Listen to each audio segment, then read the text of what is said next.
मन बदलो, चिंतन बदलो, बदलो निज संस्कार, बदलो निज संस्कार, संस्कार जब बदलेंगे तो बदलेगा संसार। ओम शांति। बहुत सुंदर विषय है, पुराने संस्कार परिवर्तन की विधि। विषय अभी भी बाबा ने कहा, संस्कारों के क्या करो, संस्कार करो, क्योंकि ये पुराने संस्कार बीच बीच में हमारे पुरुषार्थ में आते हैं और हमारा समय बर्बाद करते हैं और संकल्प भी वेस्ट कराते हैं।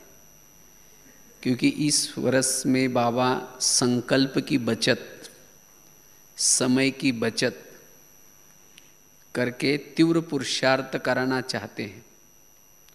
लेकिन ये तीव्र पुरुषार्थ करते समय कौन सा विघन आता है, तो ये पुराने संस्कारों का बहुत बड़ा विघन है। अगर हम तीव्र पुरुषार्थी बनना चाहते हैं, संकल्प को बचाना चाहते हैं, समय को बचाना चाहते हैं, संपन्न बनना चाहते हैं, तो इस पुराने संस्कारों को हमें क्या करना पड़ेगा, परिवर्तन करना है। तो पुराने संस्कार अगर उसके वश हम हो जाते हैं, तो पुराने संस्कार के वश होने से जो हमारी स्वराज्य अधिकारी की जो स्थिति है, उस स्वराज्य अधिकारी की स्थिति नहीं रहती। हम इंद्रियों के अधीन हो जाते हैं। वास्तव में संस्कार परिवर्तन ये तीव्र पुरुषार्थ का रिजल्ट है। अगर मैं तीव्र पुरुषार्थ कर रहा हूं, इसका क्या प्रूफ है? मेरा तीव्र पुरुषार्थ चल रहा है, इसका प्रूफ है मेरे संस्कार बदल रहे हैं। अगर मेरे वही संस्कार है, इसका मतलब मेरा पुरुषार्थ तीव्र नहीं है। मेरा योग बाबा से बहुत अच्छा लग रहा है, मेरे पास योग बल जमा है, उसकी निशानी क्या है? मेरे संस्कार बदल रहे हैं। अगर संस्कार नहीं बदल रहे, इसका मतलब मेरे पास योग बल नहीं है, योग की पावर नहीं है, इसीलिए मैं वश हो जाता हूं। इसका मतलब मुझे योग बल जमा करना पड़ेगा। अगर मैं इस संस्कार के वश होता हूं, इसका मतलब मेरी धारणाएं ठीक नहीं है। अगर मैं संस्कार के वश हो जाता हूं, इसका मतलब सेवाओं की दुआएं मेरे पास नहीं है। अगर मैं संस्कार के वश हो जाता हूं, इसका मतलब मेरे पास ज्ञान भी नहीं है, समझ नहीं है। जो चाहिए वो समझ नहीं है। बाकी और बातों का ज्ञान है, लेकिन जो दुश्मन किस कोने से घुस जाता है, कहाँ से घुस जाता है, इसका ही ज्ञान नहीं, तो मेरे पास ज्ञान किस चीज़ का है? इसलिए संस्कार परिवर्तन यह हमारा पुरुषार्थ का रिजल्ट है। बाबा परमधाम से क्यों आए हैं? हमारे संस्कारों को बदलने के लिए आए हैं। हम एवरेडी है, अब एवरेडी हो गए। इसका मतलब मेरे संस्कार बदलने चाहिए। अगर संस्कार नहीं बदले, इसका मतलब मैं एवरेडी नहीं हूं, सत्युग में जाने के लायक नहीं हूं। जिस तरह से बच्चा अगर परीक्षा में फेल हो जाता है, इसका मतलब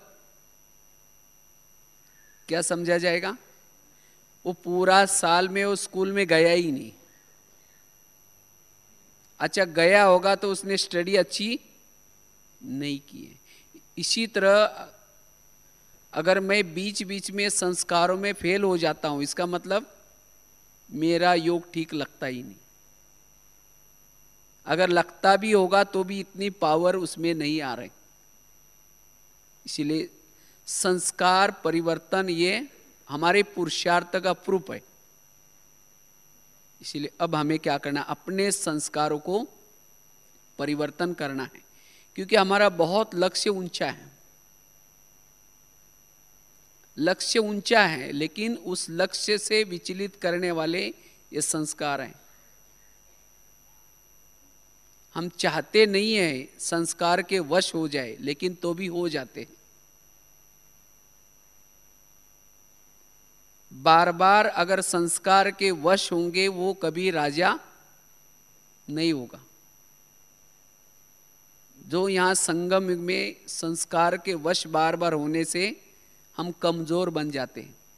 इसलिए बाबा कहते बच्चे संस्कारों के वश नहीं होना। और जिस समय हम संस्कार के वश हो जाते हैं, एक तो वायुमंडल खराब हो जाता है।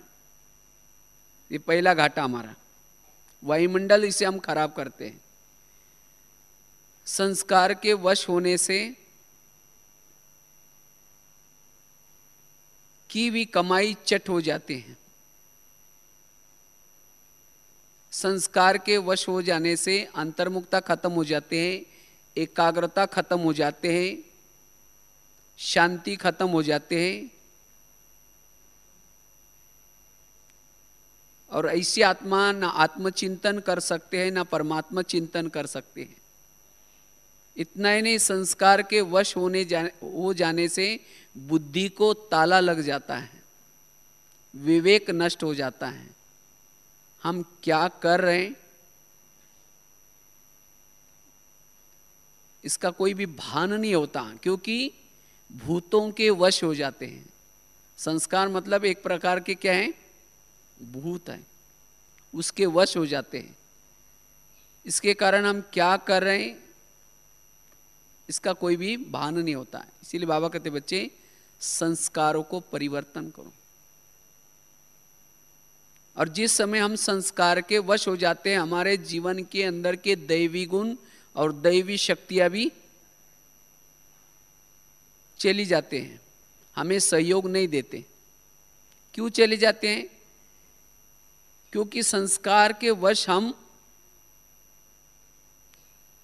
तब हो जाते जब देह भान में आ जाते हैं, और जहां देह भान है वहां शक्तियां भी साथ नहीं देंगी। शक्तियां तब साथ देंगी जब हम आत्मभान में हैं, अपने सीट पर सेट है। तो माया क्या करते हैं, चेयर से उठा लेती है, देह भान में लाते हैं, और देह भान में आए तो हमारे साथ में जो सहयोगी है, शक्तियां और गुण, वो चले जाते हैं और अकेला महसूस होते हैं, और तब जाकर के माया वार करते हैं। इसीलिए बाबा कहते बच्चे अपने पुराने संस्कारों को परिवर्तन करो। और जितना समय तक हम संस्कार के उस वश होते हैं, उतना हमारा समय व्यर्थ के रूप में गया, कमाई नहीं जमा होंगी। लेकिन जो कमाई की है वो भी माइनस होती जाती है, क्योंकि ना वो समय योग लगता है, और ये वायुमंडल को खराब कर लेते हैं, और ये मन कमजोर बन जाता है, बुद्धि भी कमजोर बन जाती है। इसीलिए बाबा कहते बच्चे संस्कारों को परिवर्तन। और संस्कार दो प्रकार के होते हैं जिसके वश हम बार बार होते हैं। एक तो आपस के संस्कार, जिस लोगों के बीच में हम साथ में रहते हैं उन लोगों के संस्कार, कभी कभी उनके वश भी हम हो जाते हैं। संस्कार दूसरे के हैं, लेकिन हमारा चिंतन चलता है, ऐसा क्यों करता है, इसने ऐसा क्यों किया, ये मेरे साथ क्यों करता है, ये भी एक वश है। और दूसरा है खुद के हमारे अपने संस्कार, काम के, क्रोध के। तो ये दोनों में भी, संस्कारों में भी अपना टाइम वेस्ट हो जाता है। चाहे हम अपने संस्कार के वश हो जाते हैं तो भी हमारा टाइम वेस्ट है, चाहे किसी औरों के संस्कार के वश हो करके हम उसका ही चिंतन करते, ये ऐसा क्यों करता है, इसने ऐसा क्यों किया। इससे भी हमारा टाइम वेस्ट हो जाता है, टाइम भी वेस्ट हो जाता है और साथ में संकल्प भी वेस्ट हो जाते हैं। इसीलिए दोनों प्रकार के संस्कार, चाहे आपस के संस्कारों में भी हमारी स्थिति वो कैसा भी हो, लेकिन हमारी स्थिति अचल अडुल रहे, आत्माभिमानी स्थिति रहे, साक्षी अवस्था रहे। यह हमारे अंदर माया कोशिश करते हमारे पुराने संस्कार लाने की, काम के, क्रोध के तूफान लाने की कोशिश करते हैं, तो भी मन में कोई हलचल नहीं, मन उस संस्कार के वश न हो जाए, इसको कहेंगे संस्कार परिवर्तन। उसी समय भी हमारी माया का तूफान आ रहे हैं, लेकिन तो भी मन एकाग्र, मन अंतर्मुखी, और तब हम समय को सफल कर सकते हैं। इसीलिए बाबा कहते वर्तमान समय, हमारा जो समय जाता है संस्कारों के कारण जाता है। ये दोनों प्रकार के संस्कार मेरे पर अटैक न करें, ये ध्यान देना है। क्योंकि संगम का एक एक थोड़ा भी अगर समय हम वश में हो जाते हैं तो काफी हमारा घाटा है।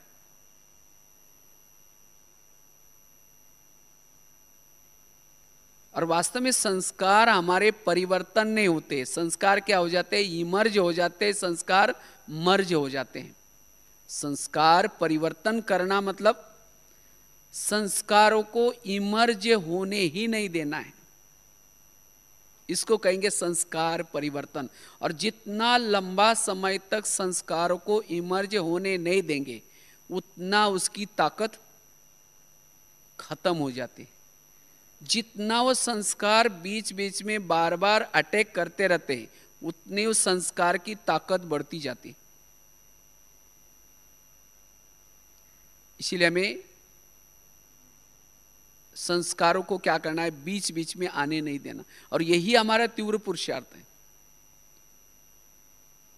मेरे संस्कार जो है, जो मैं नहीं चाहता हूं कि ये मेरे जीवन में आए, वो मेरे जीवन में बार बार रिपीट न हो जाए, तब हम फास्ट जा सकते हैं। चलो अब बस दो घड़ी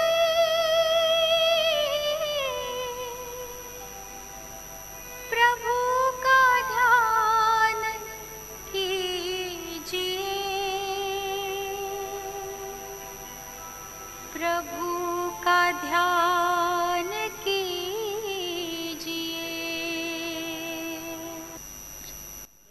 तो बात चल रही थी कि संस्कार हमारे सदा मर्ज रहे हैं, वो इमर्ज न हो जाए, उसके लिए हम कौन सा ऐसा पुरुषार्थ करें जो लंबा समय तक वो मर्ज रहे, ताकि हमारी कमाई जमा होती रहे, हम समर्थ बनते रहें। क्योंकि जब संस्कारों के वश हो जाते हैं तो आत्मा कमजोर बन जाती है, और कमजोर वश होने वाला सदा ही कमजोरी के बोल बोलेगा, अलस अलबेलापन आएगा, सोचेगा ये नहीं हो सकता, ये ऐसे कैसे संभव है। वो दूसरों को भी फिर दूसरों की सेवा भी नहीं कर पाएगा, क्योंकि वो खुद कमजोर है, वश में है, वो दूसरों को कैसे छुड़ा सकता है। इसीलिए बाबा कहते बच्चे उस संस्कार के वश नहीं हो जाओ, अपने खुद के संस्कार। तो उसके लिए 4-5 बातों का अभ्यास है। अगर ये 4-5 बातें अगर हमारी अच्छी है, ठीक है, तब कभी भी संस्कार के वश हम नहीं होंगे, चाहे आपस के संस्कार, चाहे खुद के संस्कार। तो सबसे पहली बात है, मेरे अंदर के पुराने संस्कार ये सदा ही दबे रहे या वो भस्म हो जाए, जल जाए, वह एक्टिविटी में न आ जाए, उसके लिए योग बल चाहिए। योग बल के बिना संस्कारों के पर जीत प्राप्त नहीं कर पाते। इसीलिए बाबा कई बार मुरली में कहते हैं कि बच्चे, 3-4 दिन पहले मैं मुरली में था, इस सारी दुनिया में काम की आग लगी है और इस आग को बुझाने का एक ही तरीका है, क्या चाहिए? योग बल। कभी कभी हम क्या होते हैं और बातों में बिजी होकर के उसको डोंट केयर कर लेते हैं, लेकिन उससे वो खत्म नहीं होगा। वो कभी ना कभी उस संस्कार का वायुमंडल सामने आ जाएगा, उस संस्कार की जिसके साथ हिसाब किताब वो आत्मा सामने आएगी, वो संस्कार जागृत हो ही जाएगा। इसीलिए उस संस्कार को अगर मुझे परिवर्तन करना है, उस संस्कार की शक्ति को कम करना है, उसके लिए योग बल ही काम करेगा। और योग भी कैसा चाहिए? बल वाला योग चाहिए। केवल योग नहीं, लेकिन बल चाहिए। बल अर्थात कंट्रोलिंग पावर और रूलिंग पावर। हमारे पास योग है, लेकिन अगर बल नहीं होगा तो न चाहते हुए भी वो संस्कार के वश होंगे। इसीलिए योग बल की जरूरत है अभी। और योग बल तब आएगा जब हमें उस लगन से योग करते हैं। जितना लगन में मगन होकर के योग करते हैं, चाहे अमृत वेला का योग, चाहे क्लास के पहले वाला योग, चाहे कर्म योग, जितना लगन की अगन होगी, विधि पूर्वक योग होगा, उतना योग बल के रूप में होगा। और मेरे पास ये बल है, उसकी निशानी है मन कंट्रोल रहेगा, बुद्धि भी कंट्रोल रहेगी।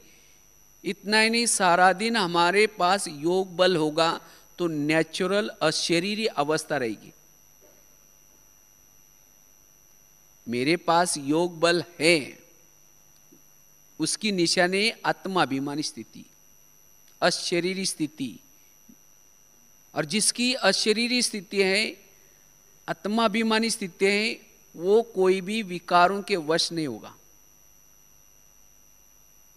चाहे खुद के संस्कार के वश नहीं होगा, चाहे आपस में जिन लोगों के साथ में रहता है उनके कोई भी प्रकार के संस्कार अगर आएंगे तो भी वो साक्षी अवस्था में रहेगा। उसके मन में क्यों क्या नहीं चलता। क्यों क्या तब चलता है जब देह भान में होते हैं। ये मेरे साथ क्यों करता है, ये ऐसा क्यों करता है, और यही संकल्प विकल्प चलने का कारण है। इसीलिए बाबा कहते बच्चे, ऐसा योग करो जिससे आपकी आत्मा की बैटरी चार्ज हो जाए। इसीलिए जागृत होकर के, लगन में मगन होकर के हमें योग करने की आवश्यकता है।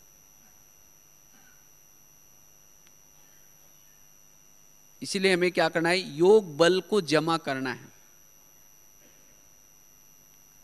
कर्म योग में भी हमें ढीले नहीं रहना है। कर्म करते हुए भी हमारी बुद्धि बाबा की तरफ लगी रहे, जिसको कहते जागृत अवस्था में रहना। बस बुद्धि सामने, आंखों के सामने जो चीजें हैं उसके बारे में सोच रहे हैं, ये ऐसा क्यों हुआ, वैसा क्यों। ये कर्म योग नहीं है। लेकिन कर्म करते हुए भी आंखें खुली है, कान खुले हैं, लेकिन हमारा ध्यान बाबा में रहे। अगर हमारी कर्म योगी की अवस्था है तो उससे कर्मों में भी हम चार्ज होते रहेंगे। और कर्म योग की स्थिति हमें बैठ करके योग करते समय काम आएगी। जिसने सारा दिन कर्म योग में, कर्म के समय योग ठीक नहीं किए हैं, उसके लिए जब वो योग में बैठेगा वो जो बल वाला योग है वो नहीं होगा। और अगर बल वाला योग नहीं है तो सारा दिन आत्मिक स्थिति नहीं होगी, और जिसकी आत्मिक स्थिति नहीं है वो फिर पुराने संस्कार उसके ऊपर वार करते रहते। फिर हम कहते हैं मैं तो ज्ञान भी सुनता हूं, योग भी लगाता हूं, लेकिन फिर भी ये संस्कार बार बार क्यों आ रहे? क्योंकि वो आत्मिक स्थिति वाला योग नहीं है। इसीलिए बाबा हर मुरली में कहते हैं बच्चे आत्माभिमानी स्थिति में रहो।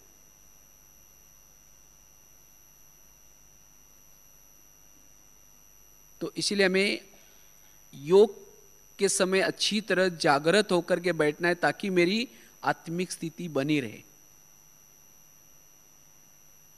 क्योंकि जहां लाइट है वहां कोई भी भूत नहीं रहता। भूत कहां रहता है?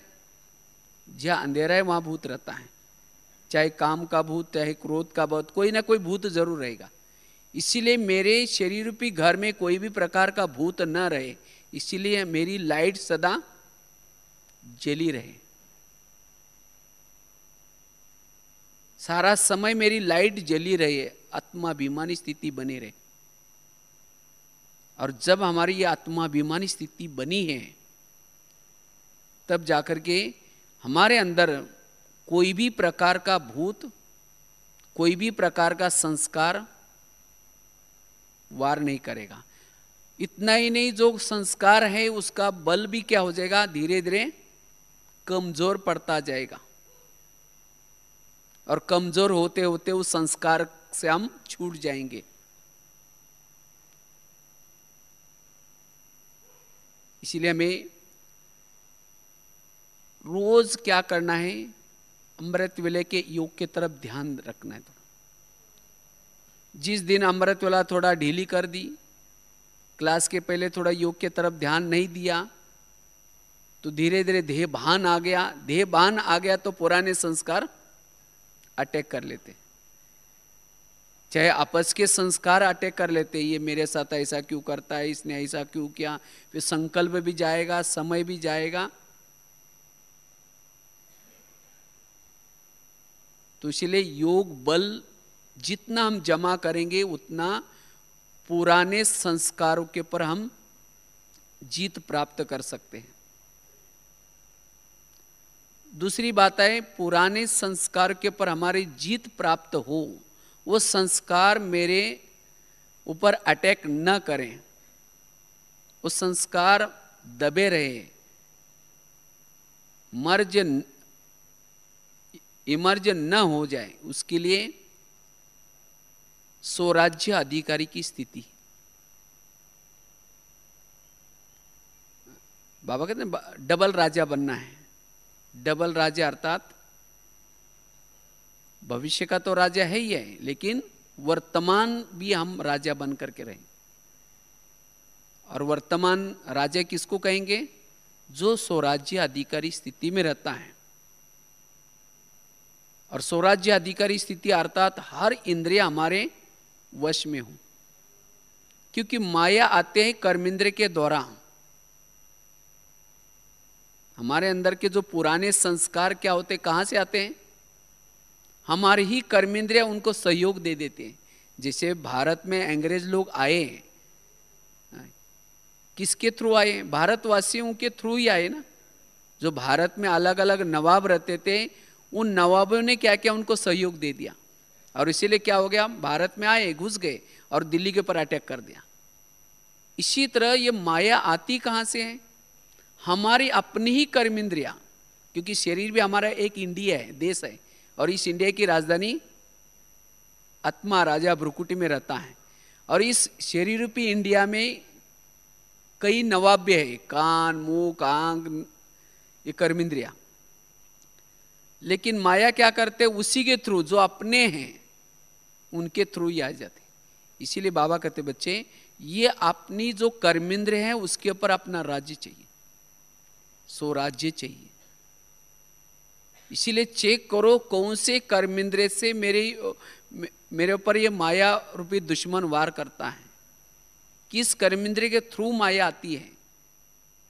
उस कर्मेंद्रिय की चेकिंग करनी है। इसीलिए जितनी हमारी आत्मिक स्थिति है उतनी हमारी सभी कर्मेंद्रिय पर अपनी कंट्रोलिंग पावर, रूलिंग पावर रहेगी। बाबा ने अभी कहा ना, बाबा क्या चाहता है? बाबा यही चाहता है मेरा हर बच्चा राजा बच्चा बन जाए, मन भी वश हो जाए, बुद्धि भी मेरे कंट्रोल में रह जाए। लेकिन उसका एक ही मंत्र है, स्वयं की स्थिति, आत्म स्थिति। आत्मिक स्थिति रहने से हर इंद्रिय हमारे वश में रहेगी। इसीलिए स्वराज्य अधिकारी स्थिति जितना हमारी सारा दिन बनी रहते, उतना हम पुराने संस्कार को, उसकी ताकत को कम कर सकते हैं। अगर स्वराज्य अधिकारी स्थिति कम है, तब जाकर के बीच बीच में ये संस्कार आ जाते हैं, और एक बार अगर उस संस्कार के वश हो गए, सब कर्मेंद्रियां अनकंट्रोल रहते हैं। मुख जो चाहे बोलेगा, आंखें जो चाहे देखेंगी, कान जो चाहे सुनेगा, मन में निगेटिव विचार आएंगे, बुद्धि भी भटकेगी पूरा। और जितना लंबा समय तक ये पीरियड रहता है, उतना फिर हमारा टाइम वेस्ट हो जाता है। इसलिए स्वराज्य अधिकारी स्थिति मेरी बनी रहे, इसका हमें ध्यान देना है। रोज अपने कर्मेंद्रिय की रोज चेकिंग करनी है, जिसको बाबा कहते हैं ना, दरबार लगा दो अपना। रोज अपना दरबार लगा करके चेक करना है कौन सी कर्मेंद्रियां माया के वश हो जाते हैं।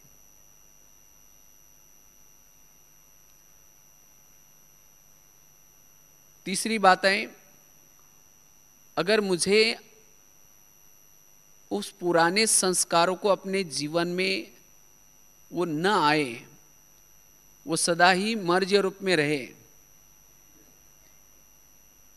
उसके लिए श्रीमत, जितना हम श्रीमत प्रमाण चलते हैं उतना संस्कार नहीं आएंगे। क्योंकि माया तब आ जाते हैं जब हम कुछ गलतियां करना शुरू करते हैं, मन मत या परमत का प्रयोग कर लेते हैं, और श्रीमत जब छोड़ देते तब जाकर के माया आती। इसीलिए जितना हम श्रीमत प्रमाण चलते हैं उतना माया के वश नहीं होंगे। इसलिए हमें अटेंशन देना है।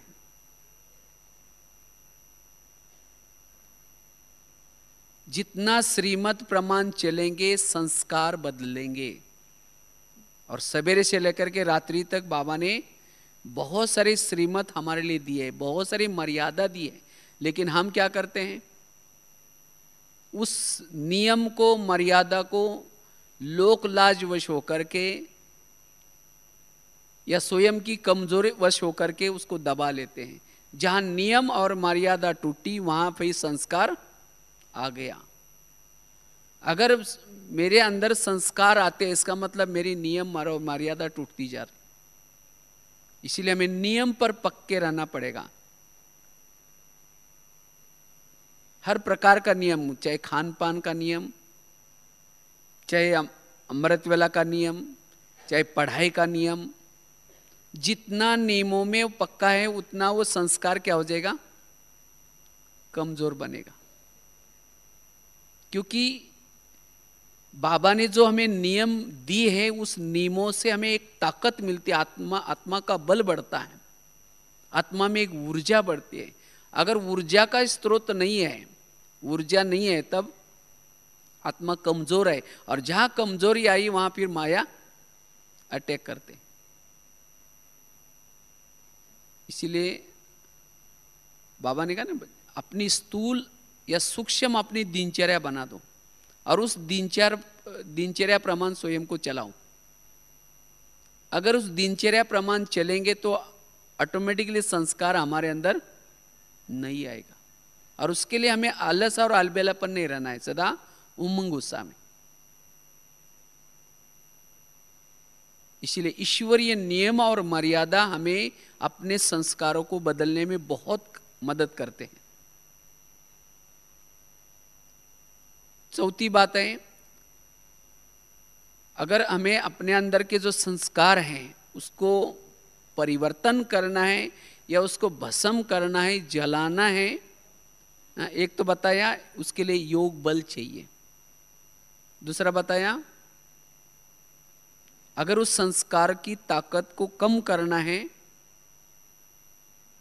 स्वराज्याधिकारी स्थिति, और जितना स्वराज्याधिकारी स्थिति रहेगी उतना उसका बल काम नहीं करेगा। तीसरी बताई ईश्वरीय नियम और मर्यादा। चौथी बात है उस संस्कार का बल काम न करे, उस संस्कार के वश न हो जाए, उसके लिए सोमानों के अभ्यास। सोमान अर्थात हमारे निजी संस्कार, जो ओरिजिनल संस्कार, जो बाबा ने ड्रिल बताई ना, ये ड्रिल बाबा ने क्यों बताई है? क्योंकि जितना ये 500 रुपये के हम ड्रिल करते हैं, सोमानधारी बनते हैं, उतना वो हमारे निजी संस्कार हमारे अंदर आएंगे। और जब निजी संस्कार आएंगे तो पुराने संस्कार खत्म हो जाएंगे। इसीलिए बार बार मेरे अनादि संस्कार कौन से थे, आदि संस्कार कौन से थे, पूज्य संस्कार कौन से थे, ब्राह्मण के संस्कार क्या हैं और फरिश्ता के संस्कार क्या हैं। जितना इस बात को हम बार बार दोहराएंगे उतना हमारे पुराने संस्कार क्या हो जाएंगे, भूल जाएंगे। जब हम इनको इस बातों को भूल जाते कि मेरे निजी संस्कार ये हैं, मेरे आत्मा के ओरिजिनल संस्कार क्या क्या हैं, इसीलिए हमें सारा समय सोमानधारी बनना है। जितना सोमानों में रहेंगे उतना आत्मा में बल प्रकट होता है। सोमान में रहने से हमारी आंतरिक शक्तियां जागृत होती है, और जब आत्मा में आंतरिक शक्ति है, बल है, तब पुराने संस्कार नहीं आएंगे। इसीलिए बाबा कहते बच्चे सोमानों का अभ्यास करो। बार बार इस ड्रिल को हमें क्या करना है, करना है।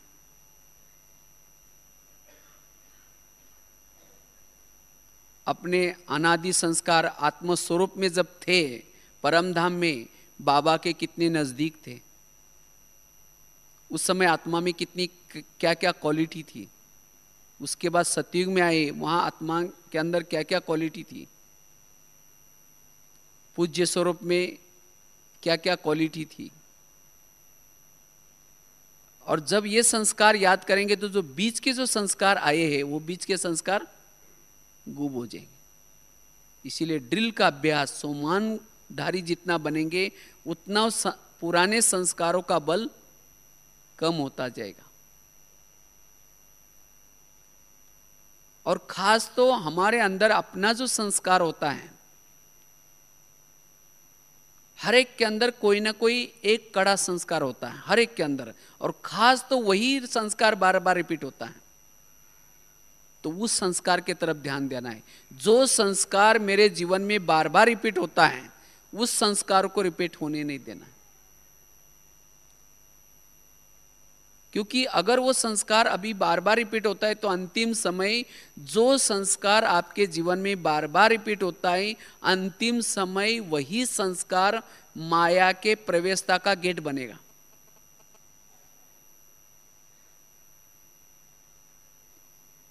और हमें जो ज्ञान चाहिए और ज्ञान की आवश्यकता नहीं, लेकिन जो मेरा संस्कार है, जो संस्कार मेरा बार बार रिपीट होता है, वो संस्कार क्यों आता है, क्या देखने से आता है, क्या सुनने से आता है, उन बातों को ही मुझे क्या करना है, ठीक करना है।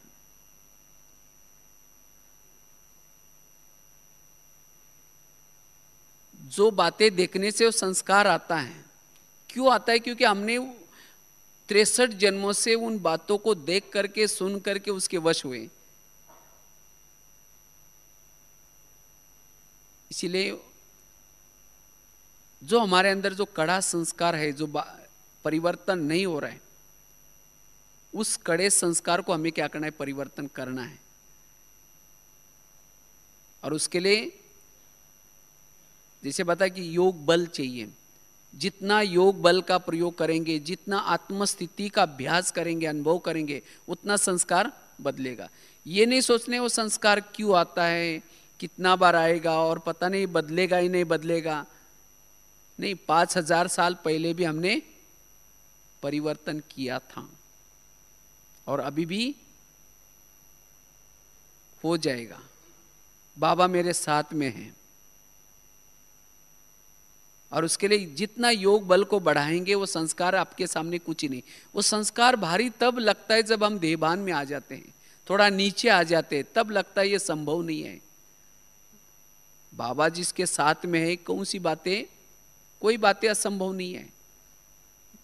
जो आत्माभिमानी स्थिति में रहता है उसके लिए कोई बात असंभव नहीं है, हर बात संभव है। इसीलिए एक तो आत्मबल और परमात्मा का बल, बाबा की शक्ति साथ में है, इससे आत्मिक स्थिति बढ़ेगी और देह भान जब मिटेगा तो संस्कार नहीं आएगा। और आपस के जो संस्कार हैं उस संस्कार में भी हम,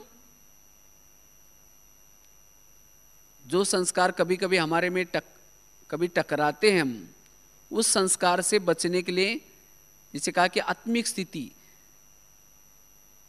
और आत्मिक स्थिति मेरी बनी रहे उसके लिए हमारे संकल्प कम से कम चले।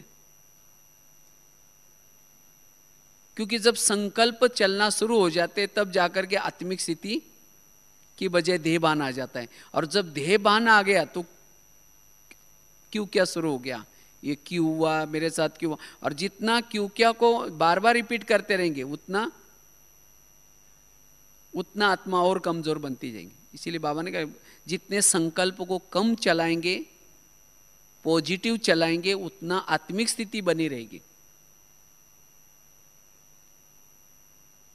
और वो संस्कार क्यों आते हैं, क्योंकि हमारे कोई ना कोई पिछले जन्मों के हिसाब किताब है। इस हिसाब किताब को याद रखने से बीती को बिंदी लग सकते हैं। दूसरी बात है, आपस के जो संस्कार है वो क्यों आते हैं। एक तो हिसाब किताब के कारण, और दूसरा अगर परिस्थिति आती भी है आपस के इसमें तो भी उसमें कुछ ना कुछ क्या है, कल्याण है। अगर आपस में समझो कोई, आप तो बहुत अच्छा व्यवहार करे, आप तो अच्छा कार्य करे, लेकिन सामने से व्यक्ति कोई टकराता भी है तो हमें सोचने की कोई आवश्यकता नहीं, क्योंकि मेरे जीवन के हर विघ्नों में, हर परिस्थिति में क्या है, कल्याण ही कल्याण है। तो ये समझ करके चलने से हम अपने समय को बचा सकते हैं, अपने संकल्पों को बचा करके आत्मस्थिति को मेंटेन कर सकते हैं। अगर क्यों और क्या में गए तो आत्मस्थिति गई, और जब आत्मस्थिति नहीं है, देहभान है, तो फिर हमें समस्या बड़ी लगती है। इसीलिए अपनी स्थिति को बिगाड़ना नहीं है, अपने स्थिति को बना करके रखने का साधन है अपने संकल्प को, उस परिस्थिति के तरफ देखने के दृष्टिकोण को पॉजिटिव बनाना। परिस्थिति आपको कुछ देने के लिए आए हैं,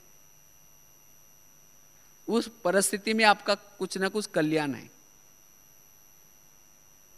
और यही वास्तव में तपस्या का मर्म है। एक शिष्य ने गुरुजी को पूछा, गुरुजी मैं बहुत तपस्या कर रहा हूं, बहुत भक्ति करता हूं, लेकिन फिर भी लगता है कि भगवान मेरे से नाराज है, मुझे वो अनुभव कुछ नहीं हो रहा है, तो इसका क्या राज है, तपस्या का मर्म बताऊं। तो गुरुजी ने कहा कि ठीक है। कहा कि ऐसे में 3-4 दिन पहले एक दिन बगीचे में गया था, और वहां कहा कि 2-4 युवा एक कुएं से पानी निकाल रहे थे। उनके पास कुएं से पानी निकालने के लिए रसा भी था, बाल्टी भी थी। वो मेहनत करके ऊपर तक बाल्टी को लेके आते थे, लेकिन जब बाल्टी ऊपर आती थी तो खाली हो जाती थी। कुआं पानी देने के लिए तैयार था, लेकिन तो भी कुएं के पास रहने के बाद भी कैसे थे, प्यासे थे, क्योंकि उनके बाल्टी को छेद था, और उसके कारण पानी वो पी नहीं सके। इसी तरह आज हम भी तपस्या कर रहे हैं, पुरुषार्थ भी कर रहे हैं, लेकिन तो भी अनुभव नहीं है। क्यों?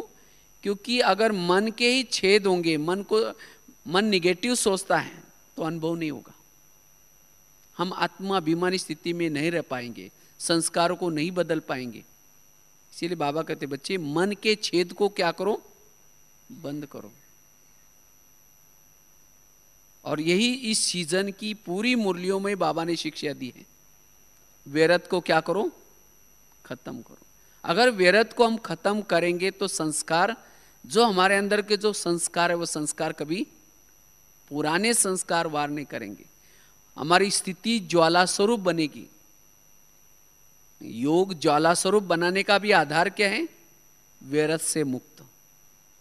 अगर हम सारा दिन मन में व्यर्थ सोचते हैं तो वो ज्वाला स्वरूप स्थिति नहीं बनेगी। और ज्वाला स्वरूप स्थिति नहीं है तो संस्कार हम क्या करते हैं? ज्ञान के आधार से मार देते हैं। ज्ञान सुन लेते हैं तो लगता है कि बस ये संस्कार के वश नहीं होने, वो संस्कार को मार दिया। लेकिन वो फिर दोबारा क्या होता है? जिंदा हो जाता है। तो वो संस्कार दोबारा जिंदा न हो जाए उसके लिए क्या चाहिए? योग बल चाहिए। अब जैसे मधुवन में आए, ब्राह्मण संगठन में आए, बाबा से मिले, यहाँ ताकत ली, शक्ति ली, लेकिन फिर वही यहाँ जैसी दिनचर्या थी, यहाँ जैसा आपने पुरुषार्थ किया, उमंग किया, अगर वो घर में वापस गए, वहाँ नहीं बनाएंगे तो धीरे धीरे फिर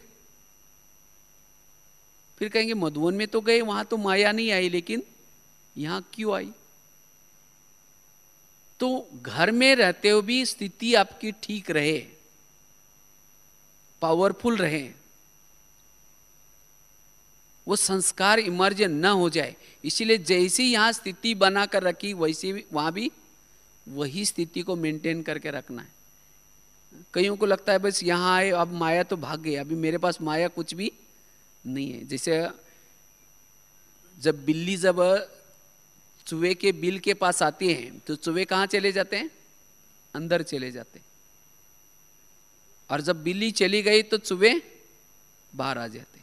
इसी तरह हमारी जब स्थिति अच्छी है तो उस समय हमारे अंदर के जो पुराने संस्कार अंदर घुस गए और हमें लगता है कि खत्म हो गए, और इसीलिए हम निश्चिंत हो जाते हैं। और कुछ समय के बाद फिर वापस फिर कहते ये संस्कार कहाँ से आ गया? अरे भाई खत्म ही नहीं किया था तो आएगा तो जरूर।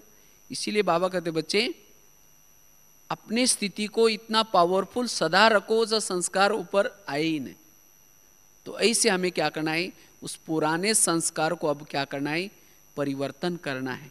और उसके लिए एक तो बताया योग बल जमा करना है, दूसरा बताया स्वराज्य अधिकारी स्थिति को बना करके रखना है, तीसरी बात बताई श्रीमत, जो भी बाबा ने हमारे लिए श्रीमत दिए हैं, हमें श्रीमत में कभी भी ढीले नहीं बनना है। थोड़ा सा श्रीमत में ढीले बने तो माया आ जाती। इसलिए हमें श्रीमत के ऊपर अटेंशन, मन की दिनचर्या बना करके रखने की, मन में क्या क्या सोचना है। चाहे स्थूल भी अगर हमारी दिनचर्या ठीक है, स्थूल में भी हमें दिनचर्या बना करके रखना है। चौथी बात बताई सोमानधारी बन करके रहना है। सारा दिन कोई ना कोई सोमान में, नशे में रहना है। कल रमेश भाई जी क्लास करा रहे थे तो उन्होंने कहा कि नशा, जैसे दुनिया में नशा करते हैं तो क्या करते हैं? वाइन पीते, वाइन, तब उनको क्या होते हैं? नशे आते हैं। तो इसी तरह हम भी अगर जितना डिवाइन बनते रहेंगे, डिवाइन, जैसे ये भी एक वाइन है ना, डी निकाल दो तो क्या हो जाता है? वाइन। तो जितना हम डिवाइन रहेंगे उतना हमें क्या रहेगी? नशा रहेगी। और जितना नशे में रहेंगे वो संस्कार क्या हो जाएगा? उस संस्कार की ताकत खत्म हो जाएगी। और नशा चढ़ता है सोमानों से। जितना सोमान में रहते हैं, प्राप्तियों को याद करते हैं, कौन साथ में उसको याद करते हैं, उतनी नशा। और जितना जिसको नशे हैं, धीरे धीरे संस्कार क्या हो जाएगा? वो उसकी ताकत खत्म हो जाएगी। तो इसीलिए अब हमें जो भी हमारे अंदर जो पुराने संस्कार है, इस संस्कारों को आने नहीं देना है, और तब जाकर के समाप्ति का समय नजदीक आएगा।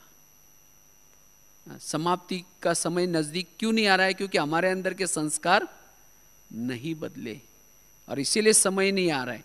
इसीलिए बाबा कहते हैं बच्चे, ज्वाला स्वरूप योग के द्वारा, योग बल के द्वारा, आत्मिक स्थिति के द्वारा अपने संस्कारों को क्या करो? परिवर्तन करो। तो यही हमारा वास्तव में तीव्र पुरुषार्थ का रिजल्ट है। और इसके लिए बाबा ये जो पूरा सीजन में जो संकल्प की बचत, समय की बचत, बेफिक्र बादशाह, वैराग्य वृत्ति, मैपन का त्याग, ये सब जो मुरलियाँ चल रहे हमारे अपने संस्कारों को परिवर्तन करने के लिए। तो इसलिए अगर इतना हम ज्ञान कर रहे, योग कर रहे, तो भी मेरे संस्कार ही नहीं बदले, इसका मतलब हमने उस योग बल को जमा नहीं किया है। तो इसलिए अब हमें क्या करना है? उसके लिए बाबा ने देखो, अभी पहले तो 2 मास कहा, और 2 मास में भी बाबा ने अभी 1 सप्ताह दिए हैं। अगर इस सप्ताह में भी, अगर 1 सप्ताह भी हम अलर्ट रहते हैं, एक्टिव होकर के रहते हैं, तो ये 7 दिन ही हमारे अगले 7 दिन को अलर्ट कर सकते हैं, और हमारा पुरुषार्थ तीव्र हो सकता है। तो ऐसा अब हमें क्या करना है? 20 नाखूनों का जोर लगा करके पुरुषार्थ करना है। और जो बाबा ने जो होमवर्क दिए है, ये होमवर्क विरस से मुक्त, और दूसरा स्वराज्य अधिकारी स्थिति, क्योंकि इसके द्वारा ही हम संस्कारों को परिवर्तन कर सकते हैं। तो ऐसे हमें संस्कारों को इस 2012 में क्या करना है? मेरे अंदर के जो इतना सालों से जो संस्कार जो नहीं बदलना चाहते थे, नहीं, लेकिन नहीं बदले, तो इस वर्ष में हमें वो सहज बदल जाए, ये पुरुषार्थ करना है। ठीक है? ओम शांति।